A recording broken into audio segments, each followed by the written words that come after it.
Ito ba si Commissioner Lipana?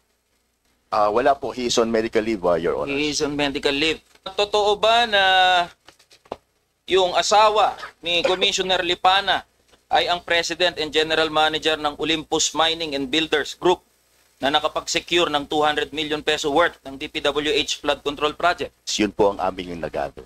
So totoo na asawa, President and General Manager.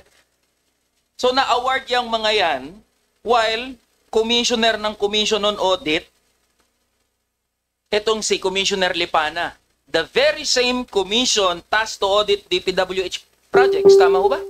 Yes, I think so, Your Honor. Tama po ba na may paglabag yan sa batas natin, RA 6713, Code of Conduct and Ethical Standards, na pinoprohibit ang mga opisyal natin na magkaroon ng financial or material interest in transactions? Personal na position ko po, there's a potential conflict of interest. Ngayon, napuput into question yung integridad ng buong komisyon.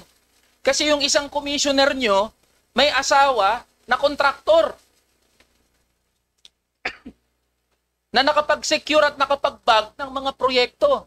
So what's the comment of the Commission on Audit? Nakapag-issue naman na po ng notice of disallowance yung auditor natin. Relevant dun sa mga transactions po nung asawa po. Since you have admitted on record na meron ngang potential conflict Yes. of interest, meron na bang ginawa na internal investigation? So kung nakita po yun ng ating mga auditors, ay meron po instructions na kumbaga bigyan po ito ng pansin.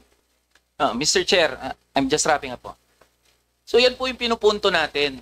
Yung integridad ng Commission on Audit ay napuput into question, especially at this point in time na naglalabasan yung mga anomalous and ghost flood control projects. Kasi yung isa sa mga commissioner ng Commission on Audit na inatasan na magtiyak na yung mga pondo ng mamamayan natin ay natitiyak na napupunta doon sa intended project, may conflict of interest.